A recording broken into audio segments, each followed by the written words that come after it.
Bonjour, peux-tu te présenter en quelques mots pour ceux qui ne te connaissent pas? Bonjour, moi c'est Ziouch Yassine, je suis résident du 19e, j'ai grandi ici et je suis kinésithérapeute et préparateur physique. Tu as grandi où exactement dans le 19e? C'était quoi l'ambiance quand tu étais petit? J'ai grandi au sein du quartier rue de Nantes, RDN, dans le nord-est parisien. Comment c'était quand j'étais petit? Ouais, c'est un quartier politique de la ville, donc un quartier très populaire, avec une grosse mixité, énormément de familles nombreuses. Il y avait une bonne ambiance, beaucoup de solidarité, beaucoup d'entraide. Qu'est-ce que le quartier t'a apporté en positif? Le quartier t'apporte pas grand-chose sur un plateau. C'est à toi d'aller chercher et tirer le positif. Si je dois faire ressortir des choses positives, ben, la solidarité, forcément. S'il n'y en a pas, on coule tous. On est tous sur le même navire et s'il n'y en a pas, ben, forcément obligé d'être dans l'entraide. La bienveillance, toutes ces valeurs-là, ouais, forcément, ça te forge. En fait, si tu restes enfermé dans le quartier et que tu n'essayes pas d'aller chercher ces choses-là, ça devient très compliqué. Donc beaucoup de ouais, solidarité, parce que ça m'a apporté la persévérance aussi, d'aller chercher les choses. Seul, mais accompagné. Comment vous faisiez pour être solidaires entre vous? On n'avait pas le choix. Hmm. Je pense que là, tu n'as pas le choix, en fait. Quand tu grandis dans un quartier populaire où toutes les personnes, tous tes voisins ont à peu près le même schéma, famille de première génération d'immigrés, famille nombreuse, généralement avec peu de moyens, forcément, si tu t'aides pas, ça devient compliqué. Donc en fait, au sein de la résidence, au sein de ton quartier, ça devient un petit village, tu vois, un petit village au sein de Paris. Donc c'est paradoxal, mais c'est vraiment ça. On avait un mode de vie de villageois, où tout le monde se connaissait, et si tu pouvais prêter main forte à ton voisin, tu le faisais. Et tout le monde connaissait tout le monde. Et ça crée des liens, ça crée énormément des liens, même si c'est pas la même langue, c'est pas la même culture, forcément tu t'adaptes. Et c'est comme ça, ouais. Je pense que tout le monde avait ce besoin-là et ça se faisait naturellement, en fait. Ouais, la solidarité, vraiment. Il y a des anecdotes classiques, hein. Quand il te manquait quelque chose à la maison, tu sonnais chez les voisins, tu avais toujours quelque chose. Tu avais toujours une réponse positive, en tout cas. Comment t'es venue l'idée de devenir kiné? L'idée de devenir kiné, franchement, un peu par hasard. Je vais pas te mentir, moi j'ai baigné dans le milieu du football. J'ai eu la chance d'être bon à l'école et du coup j'ai fait un bac S. Et à la sortie enfin, en terminale, on te demande justement ce que tu veux faire plus tard. Moi, je sais pas. J'aimais juste le sport, c'est tout. J'allais à l'école par obligation, j'ai envie de te dire, tu vois. J'étais pas forcément animé par l'idée de faire des longues études ou de grandes études. J'aimais juste le sport et le football. Et du coup, je m'étais dit, bah, je vais faire un truc en rapport. Plusieurs métiers autour du football, dont kiné. J'avais jamais vu de kiné de ma vie. Je voyais juste le mec courir avec son sac sur le terrain. Je m'étais dit, bah, pourquoi pas, tu vois. Et je me suis renseigné sur comment devenir kiné. J'ai postulé. Quels étaient les bienfaits du sport sur toi? Jusqu'à présent, je ressens les bienfaits du sport. Pour d'autres raisons, forcément, avec l'âge, le sport, c'est l'école de la vie. C'est l'école de la vie. En fait, à travers le sport, tu peux ressortir plein de choses. La persévérance, le dépassement de soi, le goût de l'effort, le retour sur soi-même. Enfin, ça t'apprend à avoir du recul, parce que tu vois tes limites. Donc la remise en question aussi, c'est ce que je voulais dire plus tôt, la remise en question. Et après, on peut parler des bienfaits au niveau de la santé, mais ça, je pense que j'apprends rien à personne. Maintenant, tout le monde le sait qu'il y a énormément de bienfaits à travers la pratique d'activité physique, la pratique sportive. Les années d'études n'étaient pas difficiles à gérer? Bah forcément, quand je postule pour entrer en prépa kiné, du coup, pour pouvoir passer le concours de kiné où il y a un numerus clausus qui est assez fort, beaucoup de candidats, très peu d'élus, et que tu as grandi dans un quartier ZEP, puis un lycée assez populaire aussi, forcément, j'arrive un petit peu avec un retard. Donc, ouais, c'était dur. C'était dur, il y a pas mal de difficultés. Ça te demande une discipline, beaucoup de travail, beaucoup de patience et énormément de persévérance. Voilà. Moi, je pense qu'aujourd'hui, si je suis diplômé, c'est grâce à cette qualité que j'ai pu avoir, c'est la persévérance. Parce que j'ai raté pas mal de fois mon concours. J'ai pas de honte à le dire, j'ai au bout de la troisième année. Très peu de personnes persévèrent jusqu'à la troisième année.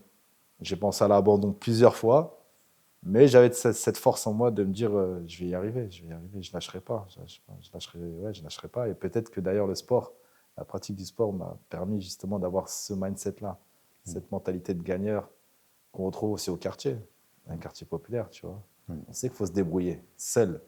Donc tu mets ta combinaison de combat et tu lâches pas.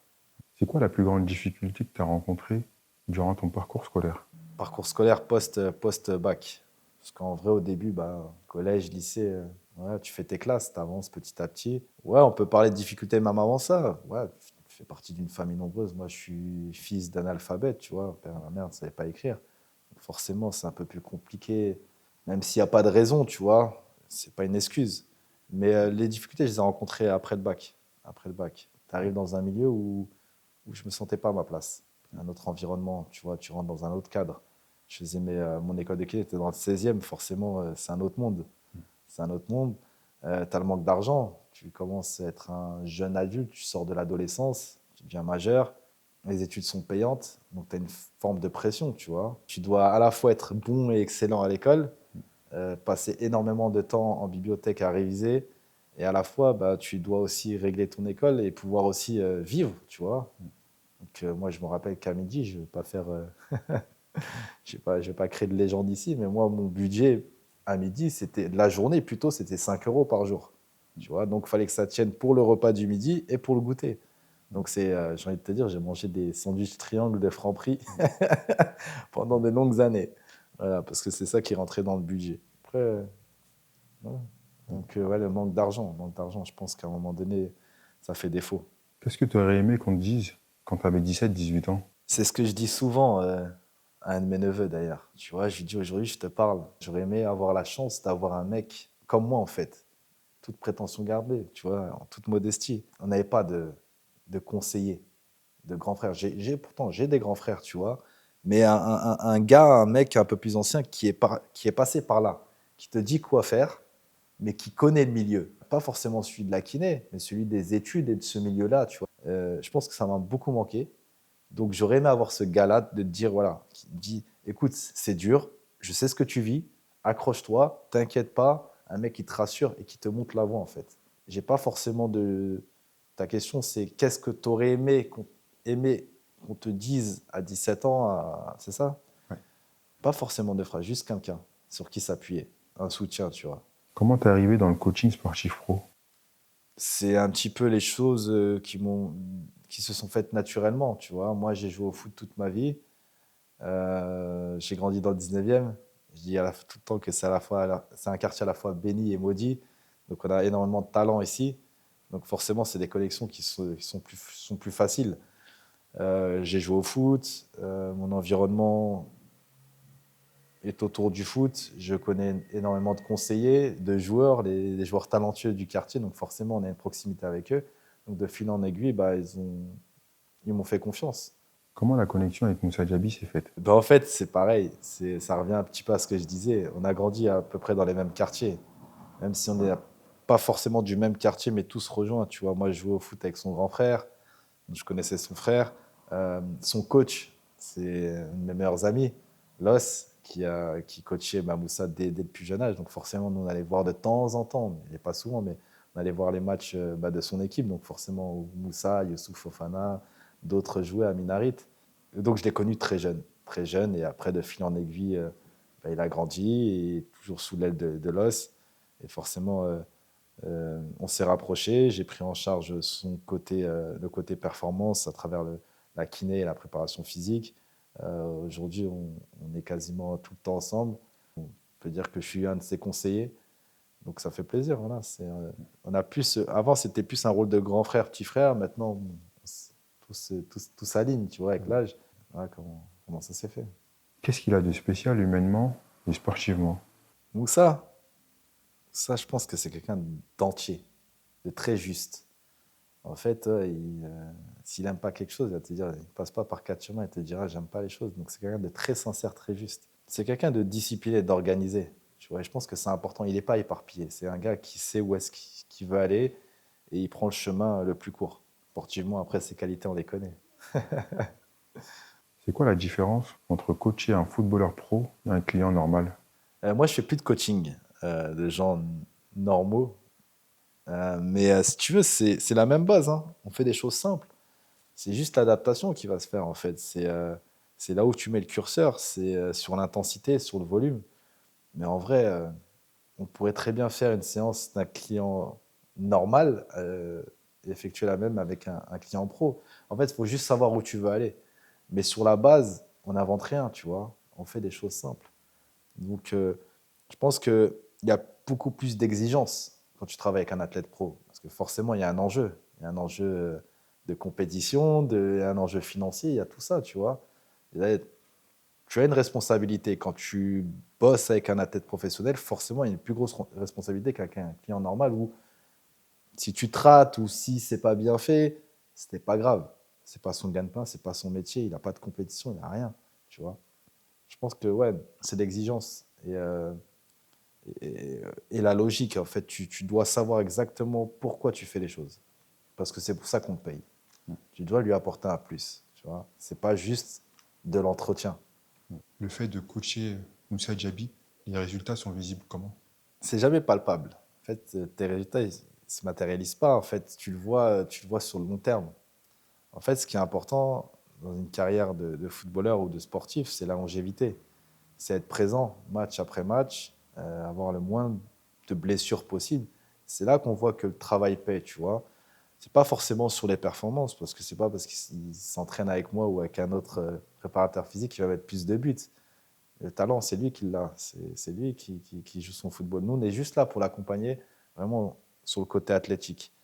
Il utilise son corps pour pratiquer son football. Nous, on fait en sorte que son corps puisse répondre à ses demandes. Donc, il faut qu'il soit en forme, il faut qu'il puisse ne pas se blesser, donc cumuler un maximum de matchs pour performer. Donc, les résultats, ils se voient vraiment sur le long terme. On fait des bilans plutôt en fin d'année, voire sur 2-3 ans. On se dit, voilà, ça fait 2-3 ans qu'en vrai, tu es dans une bonne forme, tu as eu très peu de blessures. Des pépins physiques, c'est un sport de contact, donc on peut en avoir. Des petites gênes musculaires, c'est normal. On parle de vraies blessures qui te mettent sur le côté pendant 3 semaines, un mois. Ça, il faut éviter un maximum. Donc, moins il y en a, plus tu dis que le travail paie, tu vois. C'est pas forcément un résultat positif. On va pas le compter en nombre de buts et en nombre de passes D parce que, oui, j'ai une part de responsabilité parce que s'il n'est pas blessé, il peut briller sur le terrain, mais c'est pas moi qui lui ai donné son talent de footballeur. S'il est passé pro, c'est pas grâce à moi. C'est grâce à ce qu'il a dans les pieds, tu vois. Il s'est fait seul sur ça. Nous, on l'accompagne plus sur comment optimiser, comment se préserver des blessures, comment utiliser son corps correctement et performer, tu vois. Une séance avec un joueur pro, ça ressemble à quoi? Rien de fou, rien de fou. Ça ressemble à une séance de sport classique. Après, c'est au cas par cas. Tu vas te comporter de manière différente face à des athlètes différents. La base, c'est la même, hein, donc ça reste une séance de sport. On va utiliser des outils de travail plus ou moins complexes. Mais moi, j'aime bien ce truc de faire les choses simples, mais efficacement, tu vois. Tu analyses les différents comportements des joueurs avant d'adapter ton travail? C'est difficile d'analyser, c'est difficile d'avoir les choses en avance. Je pense que la première séance est déterminante. C'est là où nous, on fait un screen, si tu veux, un screen déjà au niveau du corps, au niveau moteur, des aptitudes, mais aussi au niveau du caractère et de la psychologie, parce que je pense que c'est un élément, enfin, c'est la clé même de la prépa physique. On parle de technique, de méthodologie, de planification, de plein de choses, mais je pense que parfois on oublie une chose essentielle, c'est l'aspect psychologique. Tu peux faire ce que tu veux, les meilleurs exercices du moment, qui sont prouvés par les meilleures études. Si ton discours, si tu n'arrives pas à amener les choses, c'est compliqué. Donc, il faut vraiment s'adapter. Et la première séance est déterminante. Même les 3 premières, parce que tu ne peux pas connaître la personne en 1 heure et demie, 2 heures de temps, tu vois. Donc, au fur et à mesure, c'est tu prends et t'adaptes ensuite. Au fur et à mesure, tu dis, OK, on a plutôt ce profil-là, il est un peu plus comme ça, il est un peu plus comme ci. Donc, tu réadaptes. Je suis sans cesse en train de changer un petit peu, enfin, de me réadapter, tu vois. Mais en avance, ouais, tu peux prendre quelques informations, checker, surtout si tu ne la connais pas du tout. Ben, tu vas regarder les réseaux sociaux, peut-être que tu vas entendre parler d'eux. Si tu as un ami en commun, une personne qui la connaît, tu vas peut-être poser quelques questions. Juste les bases, quoi. Est-ce que c'est une personne réservée, c'est une personne ouverte, c'est une personne qui en veut, c'est quelqu'un qui est déter, qui est motivé, ou c'est plutôt quelqu'un qui est sur la retenue. Mais en vrai, tu apprends sur le tas, tu vois, et tu t'adaptes. Pourquoi l'aspect psychologique est important? Oh, c'est la clé, l'aspect psychologique, parce que c'est ce qu'il y a dans notre tête qui contrôle le reste, c'est le cerveau. Et du coup, bah, chez un sportif, tu as des émotions, tu as un environnement. Et tout ça, ça a un impact sur le corps. Tu vois, on dit souvent que l'esprit domine le corps, tu vois. Donc, si tu bosses que sur le corps en oubliant l'esprit, tu fais la moitié du travail. Tu peux te tromper de route. Donc ouais, c'est super important. Il y a plein de choses à prendre en compte parce que forcément, nos aptitudes, nos performances, au sens sportif, on va parler de performance, elles sont, euh, elles sont influencées par tout notre environnement, tu vois, que ce soit familial, sentimental. C'est quoi la discipline qui t'a le plus aidé à réussir? Oh, je l'ai dit tout à l'heure, la discipline, je pense, qui m'a aidé le plus à réussir, c'est la persévérance. Plusieurs fois sur le point d'abandonner, il y a ce truc-là de ne pas lâcher. La persévérance, je dirais. Tu penses que les jeunes du quartier sous-estiment leur potentiel? Totalement, totalement. En fait, si tu veux, dans les quartiers, c'est pas les talents qui manquent. On est bourré de talents dans tous les domaines. En fait, on a les talents. C'est juste qu'on n'a pas la voie à suivre. Forcément, on sous-estime quand on voit pas plus loin que notre quartier. C'est quand on commence à découvrir un petit peu ce qui se passe ailleurs. Si on a la chance d'avoir un guide, quelqu'un qui nous emmène justement et nous montre la voie, après le champ des possibles, il est incroyable parce que les talents, on les a. C'est juste les possibilités. En fait, si on n'a juste pas la bonne clé. Mais chez nous, il y a tout. Il y a tout, il y a tout. Dans tous les domaines. Artistiquement parlant, j'en parle pas. Sportivement, il n'y a plus de secret quand on voit la tête de l'équipe de France. Aujourd'hui, que tu vois que, j'ai pas envie de dire 100% des joueurs viennent des quartiers populaires et notamment sont franciliens, tu vois. Même au-delà du côté artistique et sportif, parce qu'il n'y a pas que ça dans la vie, tu vois. On a des cerveaux, on a des gens brillants, on a des gens créatifs, tu vois. C'est juste que parfois, on n'arrive pas à sortir de ces petits villages-là, tu vois, de ces quartiers-là. Donc ouais, je pense qu'on se sous-estime parce qu'au final, on se dit à chaque fois, si tu n'as pas la capacité d'aller voir ailleurs, tu dis, mais en fait, c'est pas fait pour toi. Donc, tu dis, ah, ok, ouais, je suis bon, mais peut-être pas si bon au final. Non, c'est juste que t'as pas montré comment réussir, juste la voie, tu vois, on n'a pas. Ce qui est impressionnant, c'est que malgré ta réussite, tu as jamais oublié tes racines. Pourquoi c'était important pour toi? Je pense que c'est une évidence, c'est tout. C'est super important. En fait, tu peux pas renier de là d'où tu viens. Là où j'ai grandi, où je suis né, ma mère vit encore dans le même appartement. Donc en fait, tu es obligé. Pour moi, Et puis tu as aussi une forme de. Comme je dis souvent, on doit rien au quartier. Moi, je dois rien au quartier, tu vois. Mais je dois de faire. Pourquoi? Parce que si tu fais pas, il n'y a rien qui change. Je pense que si tout le monde avait ce mindset de se dire, on fait un petit peu, mais tous ensemble, ça donnerait de belles choses, tu vois. Donc forcément, déjà, je ne peux pas renier d'où je viens. J'en suis fier même, tu vois. C'est le quartier de là où on a grandi, c'est là où ma mère vit encore. C'est les belles années de la jeunesse, tu vois. Même si ça restait un quartier populaire, que c'était difficile, qu'on n'avait pas autant de moyens qu'ailleurs, tu restes fier, quoi qu'il arrive, de tes racines, de tes origines. Et puis aussi, il y a cette forme aussi de redonner, qui est pour moi importante. À quoi tu sers dans la communauté? Moi, je suis kiné. Bon, mes moyens sont faibles. Mais si je peux aider les gens du quartier, des gens avec qui j'ai grandi, mes connaissances, différentes générations sur leur corps, tu vois, sur des pépins physiques, sur des blessures, ne serait-ce qu'un conseil, tu vois, quoi faire. Ok, bah, j'ai eu ça, qu'est-ce que tu penses que je dois faire? Bah, passer un IRM, consulter, etc. Je le fais volontiers et je l'ai toujours fait. Et ça, pour moi, c'est super important d'avoir cet équilibre-là. Donc, je dois rien au quartier, on s'est débrouillé. Ouais, ça m'a apporté pas mal de belles choses, de valeurs et principes qui sont super importants. Mais j'ai pas de dette. Mais par contre, je me dois de redonner. Je pense que c'est important. Si chacun fait, ça se passe, ça se passerait beaucoup mieux. Et ça se passe déjà assez bien. Je pense qu'il y a énormément de gens qui redonnent aussi au quartier. On a de bels exemples, tu vois. Que ce soit Souleymane Sissoko dans le 19e qui fait pas mal de choses, ou d'autres artistes. On revient toujours de toute manière. On revient toujours à la base. C'est là où on se sent le mieux, je pense. Qu'est-ce que tu dirais à un jeune qui pense que réussir, ça veut dire trahir? Non, non, je pense que réussir, c'est pas trahir. Je pense que trahir, c'est d'oublier de là d'où tu viens, justement. Donc, tu peux réussir là où tu veux. C'est pas parce que tu réussis et que tu quittes un petit peu ce navire-là dont on parlait tout à l'heure, que tu prends ta barque et que tu vas explorer d'autres horizons, que tu trahis les gens. Non. Pars avec ta petite barque et reviens avec un autre moyen de transport, tu vois, reviens avec un plus gros bateau, justement, et fais profiter les autres, à ta manière, avec tes moyens. Donc non, moi je pense qu'il faut absolument, coûte que coûte, réussir. C'est déterminant. Si un d'entre nous réussit, le but c'est d'aller attirer d'autres personnes. Et si la personne aussi peut en même temps amener à sa table d'autres personnes avec qui il a grandi, c'est encore mieux. Tu vois, moi je dis que la réussite personnelle, tout seul, elle n'est pas belle. Si tu manges à table, essaie d'inviter les gens à manger, tu vois. Non, réussir, c'est pas trahir. Tu te dois de quitter ton quartier avec cette petite barque, mais après, reviens avec un plus gros bateau. Il y en a ici, dans le 19e, on va pas les citer, hein, ils sont partis à la nage, hein, ils n'avaient pas de barque, hein. Ils sont revenus en yacht. Et c'est ça qui est important, je pense. Il n'y a pas de trahison. Tu peux. C'est pas une honte de gagner sa vie convenablement, voire très convenablement, et dans le licite et dans des domaines qui sont peu fréquents au sein des quartiers populaires, tu vois. C'est pas une honte, il faut y aller.